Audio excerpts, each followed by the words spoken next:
Hello, thanks for joining me, Generic Tech Guy, with you today. I'm reviewing the Kodak PLAYSPORT Zx3 video camera. Comes in this box right here, and this is what it looks like. In the box, it does include quite a few items. Got the instruction manual. Comes with a couple of different ways to get the video directly out of the camera. Has an AV jack on the side where you can pull out mono audio VRCA, also video VRCA, or it's got a direct HDMI cable you can plug into a high-definition TV right out of the camera.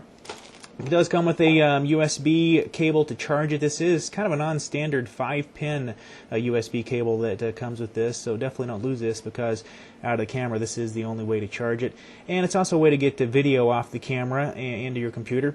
If you don't have a computer handy, it does also come with a, this is an adapter that lets you charge the camera without a computer if you're out in the field. And also from Kodak, you can also get a standalone charger for this thing to charge your batteries in the field. Battery life on this camera is great, I think. It gets about an hour and 50 minutes on a charge, at least from the test I did. That's in room temperature with a freshly charged battery and one single take. The battery is also removable, and you can change it out with another battery. That comes with the Kodak Click 7004 series battery, and you can get aftermarket replacement batteries for this as well. This particular one from Kodak is about $25 to $30. Aftermarket batteries are about $10 or less if you look around for them. I've tried a couple of different ones. I seem to get about the same battery life out of either battery, so no problems there. The batteries in the manual says it takes about approximately 4 hours to charge. They take about 2.5, maybe 2.5 hours to charge, at least from the testing I've done. This camera does not come with really any usable internal memory. You could probably take some still frames with it, but definitely not any video. You will need to get an SD or an SDHC card to use in this. It will take up to a 32 gig SD or SDHC card. I've got an 8 gig card. You can get these for about $20 or less, and this will give you at least 2 hours of video in 720p mode for this camera. So definitely keep that in mind when you buy the camera. You will not be able to record any video until you get an SD or SDHC card. Other side is where you plug in the AV jack, and also where you get your video off or plug it in to charge it. In the box, it does come with some software. It does not come with comes with a very basic video editing software. It has no non-linear mode. All it'll let you do is basically set up, you can do little things with some brightness and contrast and various things. You can also clip video, but there's not really any editing software that comes with it. And it does use the MOV format, which might not be compatible with some video editors out there. Unit powers up in about 3 seconds when you turn on the side button here, and there it is on screen. It shows you how much video you have left on your existing card. It'll show you have an SD card in, and it shows you the battery life indicator, and also shows you what mode you have it in. As far as doing the settings for the config screen, there's not a lot to the config screen. It's all icon based, but we'll walk through it here. That's where you can set the date and time for the camera. The next one over here is the TV video out, where you can choose whether it's PAL or NTSC. LCD brightness, that's how bright the screen is, so you can see it out when it's sunny or when it's cloudy. It also has an auto mode where it kind of auto detects. I've never had any problem viewing the screen. Volume sound is the next one over. It basically lets you turn on the beep that it makes when you turn the record button. When you press the button, it'll either beep or not beep. That beep, that you can turn off, but the red LED on the front you cannot turn off. But it's really easy to take a piece of black electrical tape. You can cover this up if it does bother you. I like it if I'm shooting myself because it lets me know that the camera is recording. But if you're out and shooting and you don't want people to see a big bright flashing light, you can cover that up. Be careful you do cover it up because the microphone is right next to it. So if you put some tape and it covers up both of them, you're going to get some really muffled audio. The audio on this camera is good. It is in mono. The quality is good on the audio. Wind noise, you will get a lot of wind noise if you're out and about. And also, if you mount this on something in your car and you're traveling down a bumpy road, the audio just completely goes away. It's just, you can't hear anything with it. So the next one down here is, it's got a kind of a microphone gain or sensitivity where you can set it. You can kind of see it. It's got kind of a little VU meter on here. You can see how it's doing. Another thing about this camera, it has no external microphone jacks. It really has nothing external at all until you open it up. But even if you open it, there is no external microphone jacks on it, so if you're wanting to do any extra audio into it, it's not going to happen with this camera.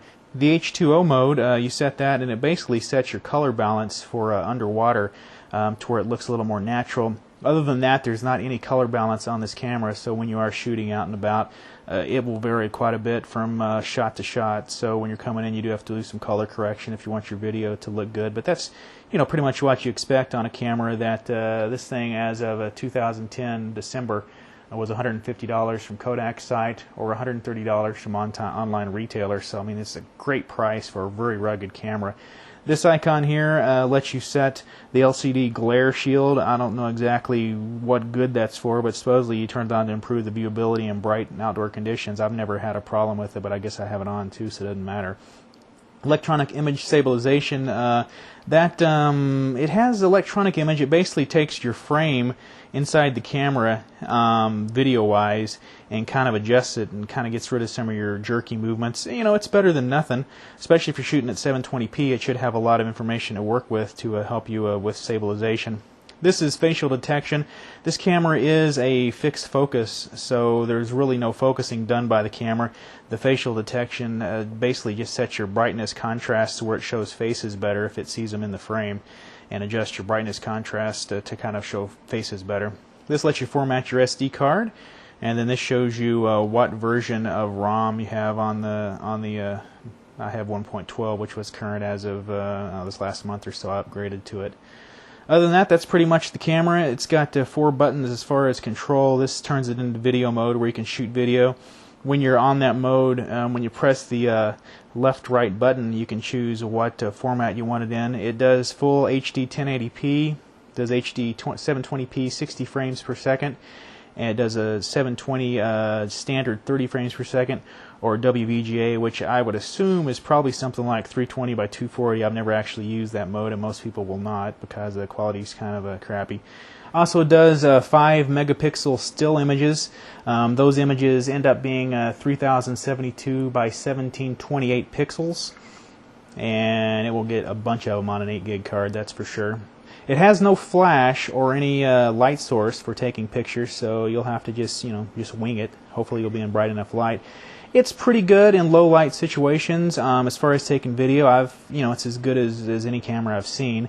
It does have a tripod mount. That is awesome. You can sit up on a tripod and get some shots. I use this camera quite a bit. One of the things I like about it is it's fairly wide angle. One of the things I don't like about it is you cannot focus very close with it.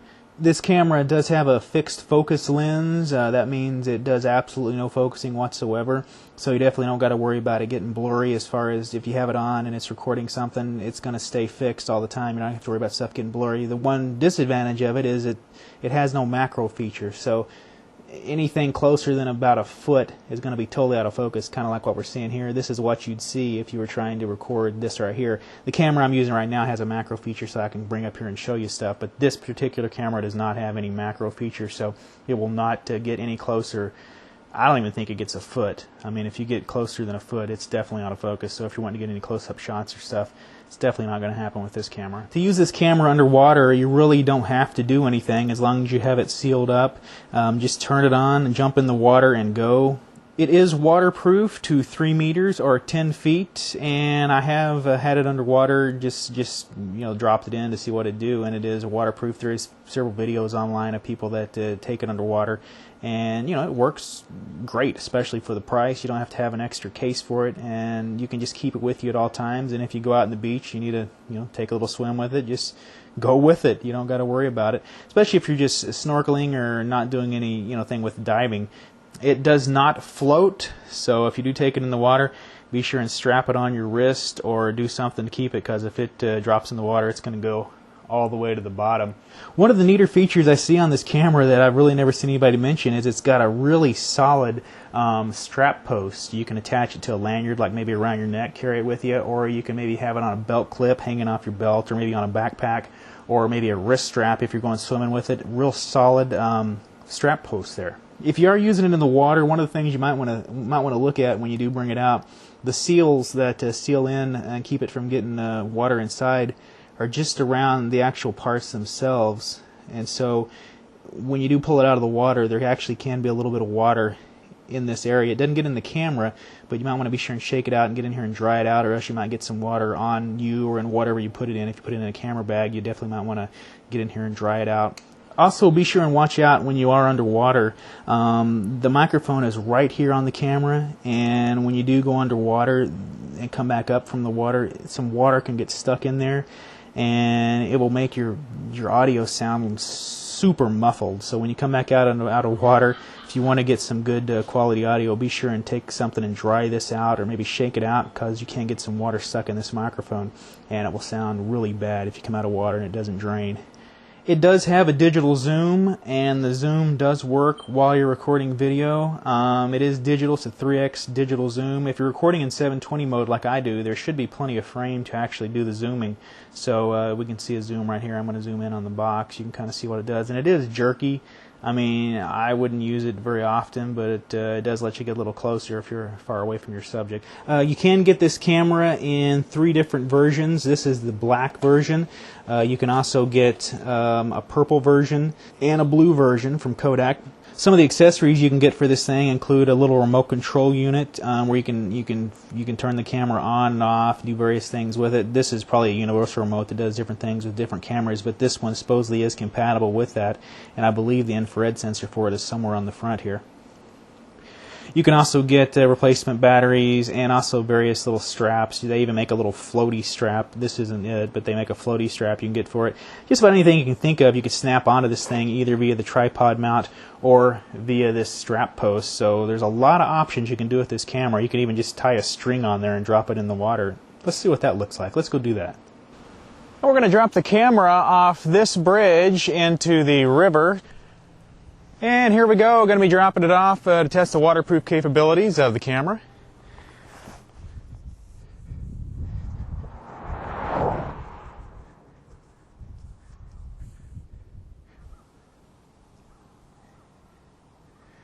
Fixing to go underwater right now. What's it look like down there? Do you see anything? How's it looking? You haven't reached the bottom yet. Oh, you're on the bottom now. Pulling you back up. Test the waterproof capabilities. I don't know how deep that was. I don't think it was real deep.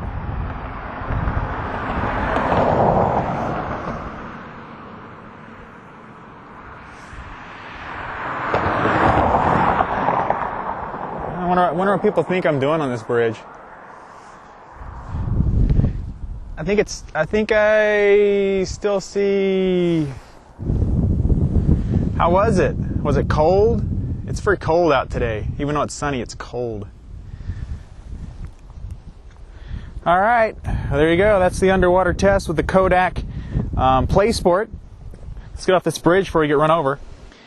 It does feel very solid and tough. I mean, it's one of the toughest, inexpensive cameras I've ever felt. It really feels like you got something in your hand when you have this thing, and even the doors and the seals on this thing, feel very sturdy. Whereas a lot of cameras, if you're opening them up, they're kind of like, they kind of feel real cheesy. This one, it's a real solid camera for the price. The only drawback I would say about it would be the fact that you could not get up close and get any good close video. It's just out of focus. Other than that, it's awesome, and the fact that it's so sturdy, you can just throw it in your pocket and take it with you wherever you want to go. I definitely recommend the camera for anyone wanting to get some some good quality footage, and always have it available at hand. Just keep it in your pocket. This has been Generic Tech Guy's review of the Kodak PLAYSPORT Zx3 video camera. Thanks for watching the video. Be sure and comment if you want to, or if you have any questions. Click the subscribe button if you haven't already. It is free. Until next time, Tech Guy is out. I'll see you later.